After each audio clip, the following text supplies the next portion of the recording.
नमस्कार, आप देख रहे हैं पंच न्यूज एनसीआर और मैं हूं आपके साथ मानवी ठाकुर। शुरुआत करते हैं आज की खास खबरों से। अपनी आगामी फिल्म हक के बारे में अभिनेता इमरान हाशमी ने कहा, यह 1985 के उस मामले से प्रेरित है जिसमें अहमद खान ने शाहबानो को तलाक दिया था। यह एक ऐतिहासिक मामला था। उस समय कोई नहीं जानता था कि शाहबानो कई महिलाओं और आने वाली पीढ़ियों के लिए लड़ रही थीं। इस फिल्म में हमने इस मामले को निष्पक्ष तरीके से चित्रित किया है। शायद यंगर जनरेशन्स को इस केस के बारे में इतना पता नहीं है, लेकिन जिस केस से ये प्रेरित है 1985 का केस था, जहाँ पे अब अहमद खान ने शाहबानो को तलाक दिया था। और उस वक्त शाहबानो ने जाके 3 कोर्ट्स में, सेशन कोर्ट, हाई कोर्ट और सुप्रीम कोर्ट में अपनी खुद की डिग्निटी के लिए वो केस लड़ी थी, क्योंकि अहमद खान ने उनको मेंटेनेंस देना बंद कर दिया था डिवोर्स के बाद। और शाहबानो ने कहा था कि मैं एक मुसलमान हिंदुस्तानी औरत हूँ पहले, और मुझे सेक्युलर लॉ और कॉन्स्टिट्यूशनल लॉ के अंडर अपनी मेंटेनेंस मिलनी चाहिए बियॉन्ड मुस्लिम पर्सनल लॉ। तो ये तब उन्होंने मुद्दा उठाया था, और उस वक्त लैंडमार्क केस था। उस वक्त हमें पता नहीं था, लेकिन शाहबानो आने वाली बहुत सारी औरतों के लिए, अलग अलग आने वाली पीढ़ियों के लिए लड़ रही थी।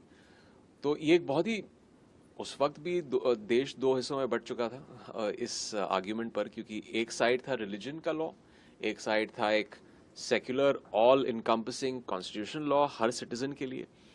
ऑब्वियसली फिर वर्डिक्ट जो आया, फिर भी हमें एक्सेप्ट करना पड़ता है, लेकिन एक हमेशा एक टिल्ट होता है ना कि एक पर्सनल लॉ भी एक रिलीजन का एक बहुत ही सेक्रेड और सैक्रोसैंक्ट होता है। तो एक बहुत ही इंटरेस्टिंग कहानी थी, उस पर हक बनी है। आपको जब ये स्क्रिप्ट अप्रोच हुई थी जी, तो क्या रिएक्शन था? आप किस चीज से क्लिक होके आप तैयार हुए ये रोल करने के लिए? देखिए, हमेशा जब एक किरदार जिस तरह अहमद खान था उस केस में, इसमें नाम अब्बास खान है, लेकिन वो अपने नजरिए से तो सही है, वो अपने नैरेटिव का हीरो है। करेक्ट। और मैं कभी कैरेक्टर्स को जज करने के लिए प्ले नहीं करता हूँ, जस्टिफाई करने के लिए प्ले नहीं करता हूँ, लेकिन वो किस नजरिए से आ रहा था? वो आ रहा था इस नजरिए से कि मेरा जो ट्रेडिशन के हिसाब से, अपने पर्सनल फेथ, अपने रिलीजन, उसका जो परसेप्शन था, उस पे एक स्टॉन्च बिलीवर था, और वो अपने नजरिए से सही था, इसलिए वो ये केस लड़ रहा था। वो खुद लॉयर था, तो वो अपना खुद का केस लड़ रहा था। तो it was a very interesting dynamic. और मैं फिर से कहूंगा कि मैं जस्टिफाई करने के लिए कैरेक्टर प्ले नहीं कर रहा हूँ। मैं इस कैरेक्टर को भी एक विलन की तरह नहीं देखता हूँ। अगर मैं खुद इसको एक विलन की तरह देखने लगूं, तो मैं वैसे ही प्ले करूंगा उसको। ये ऐसी फिल्म है जहां पे आप जब थिएटर से बाहर निकलेंगे, हाँ, it is pro women, women, एक उनकी डिग्निटी के लिए, उनकी इक्वालिटी ऑफ राइट्स के लिए वो एक मुद्दा हमने उठाया।